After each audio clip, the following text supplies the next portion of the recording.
दोस्तों, board exam की सही दिशा में बेहतरीन और निशुल्क तैयारी करने के लिए जीके विद काला को सब्सक्राइब करें, बेल आइकन को प्रेस करें, प्लेलिस्ट का विजिट जरूर करें।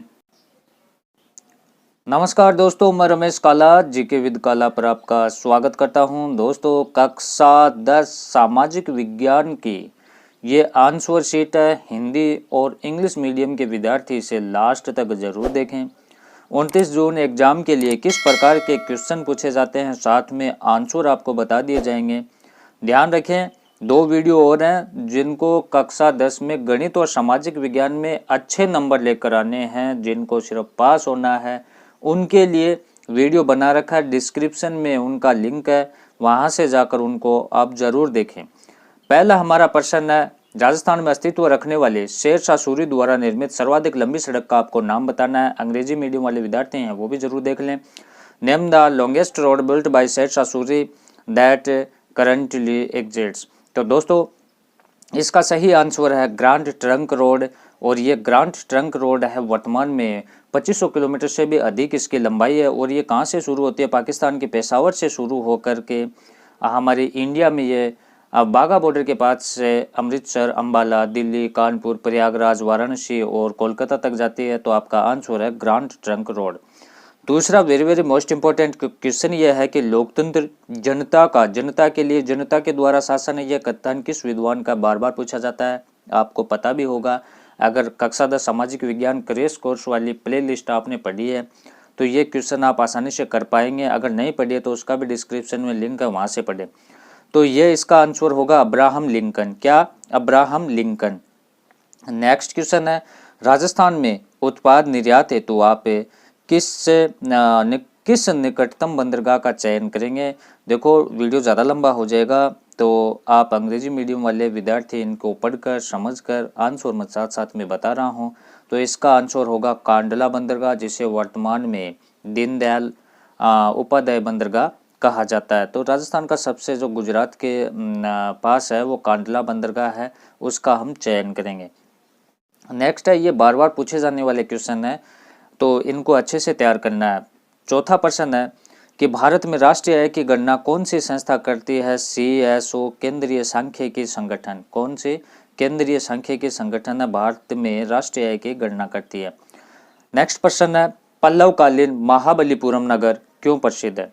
इसका क्या है कि ये 5 रथों के कारण प्रसिद्ध है। 5 रथों को, जिसमें चट्टानों को तराश कर उस पर मूर्तियां बनाई गई थी, 5 रथों पर मूर्तियां बनाई गई थी, ये मंदिर था, इसलिए महाबलीपुरम नगर है वो प्रसिद्ध है। क्यों प्रसिद्ध है? ध्यान से देखना, 5 रथों वाले मंदिर के कारण ये प्रसिद्ध है और चट्टानों पर तराश कर इसकी मूर्तियां बनाई गई है।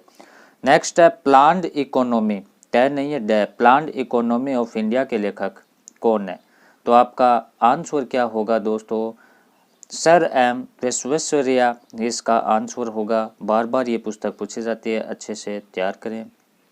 नेक्स्ट है, नीति आयोग के वर्तमान अध्यक्ष का नाम लिखना है। Name the current chairman of NITI Aayog. तो नीति आयोग का अध्यक्ष भारत का प्रधानमंत्री होता है। प्रधानमंत्री वर्तमान में नरेंद्र मोदी है।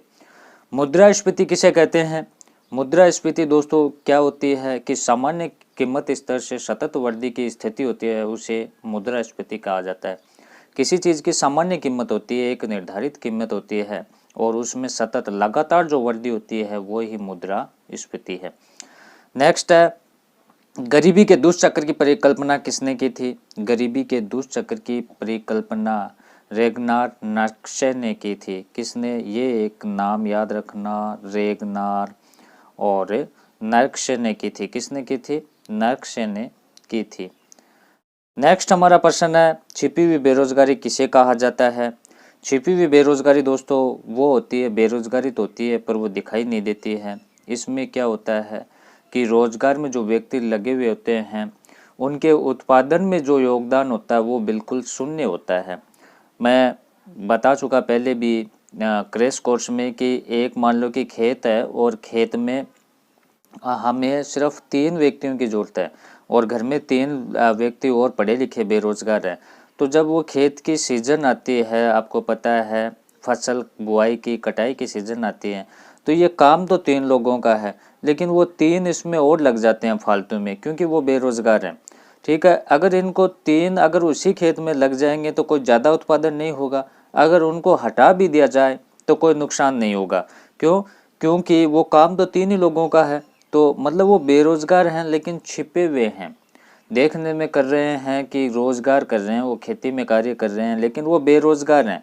तो ऐसी कंडीशन को हमें छिपी हुई बेरोजगारी कहते हैं। What is the hidden unemployment. Next हमारा प्रश्न है दोस्तों, ध्यान से इसे देखें। मिताक्षरा हमारे लिए क्यों महत्वपूर्ण है।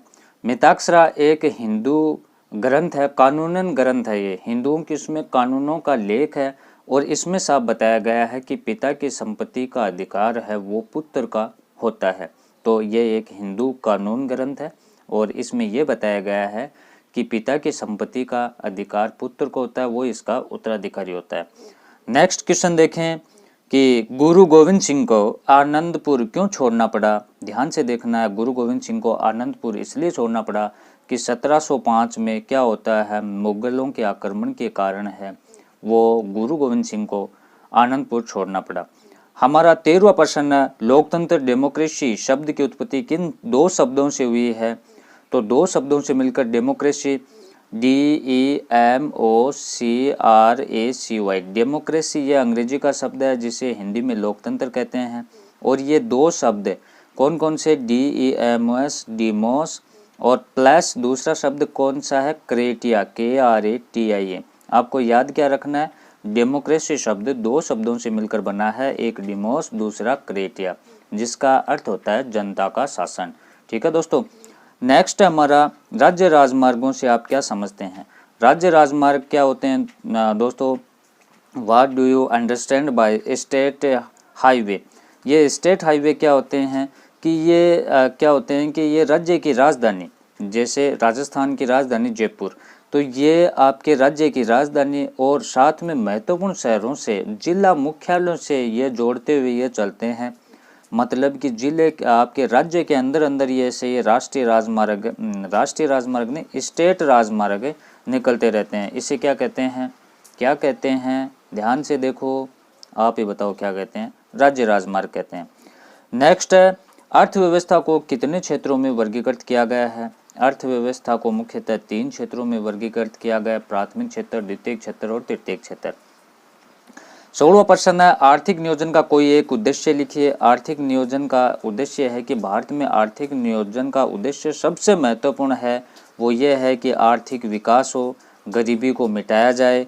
ये क्या है, आर्थिक नियोजन के उद्देश्य हैं। नेक्स्ट है देखो, right one objective economic planning.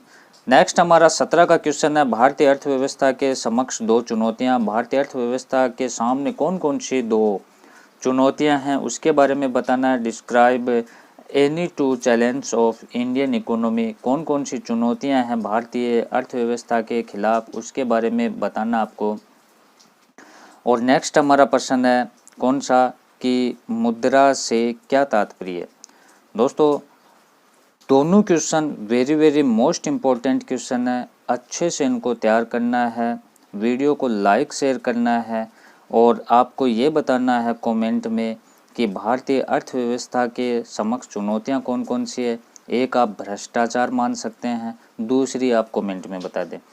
मुद्रा के मूल्य से क्या तात्पर्य है, यह आपको बताना है कि मुद्रा का मूल्य क्या होता है। आपको थोड़ा तो पता होना चाहिए कि हम जो कर रहे हैं इसमें पेपर में कि कितना सही कर रहे हैं। तो ये जो हमारा क्वेश्चन है कि भारतीय अर्थव्यवस्था की 2 चुनौतियां, इसमें आप निर्धनता भी कर सकते हैं, मूल्य वृद्धि भी कर सकते हैं। और मुद्रा के मूल्य का जो तात्पर्य ये होता है कि मूल्य का सामान्य मापक का कार्य करता है और इसमें विनिमय का मुद्रा के रूप में व्यक्त किया जाता है। मुद्रा का मूल्य का मतलब हम किसी चीज़ को खरीद रहे हैं तो वो कितने रुपए की है इसका आंकलन करते हैं हम। सेवाओं का आंकलन करते हैं कि सेवाओं के विनिमय मूल्य को मुद्रा के रूप में व्यक्त किया जाता है। जैसे कि हमको पार्ले जी लेना है तो पार्ले जी मान लीजिए 5 रुपये का है, तो हमें के मुद्रा के मूल्य किससे पता चला, उसका मूल्य हम मुद्रा के द्वारा पता चला कि वो 5 रुपये का। तो वस्तुओं के विनिमय के माध्यम से जिसका हमें पता चलता है वही मुद्रा का मूल्य है। नेक्स्ट है अर्थशास्त्र के पुस्तक के लेखक का नाम बताइए। अर्थशास्त्र का पुस्तक का जो लेखक है कौटिल्य या चाणक्य है। भारत छोड़ो आंदोलन कब हुआ? 1942 में हुआ।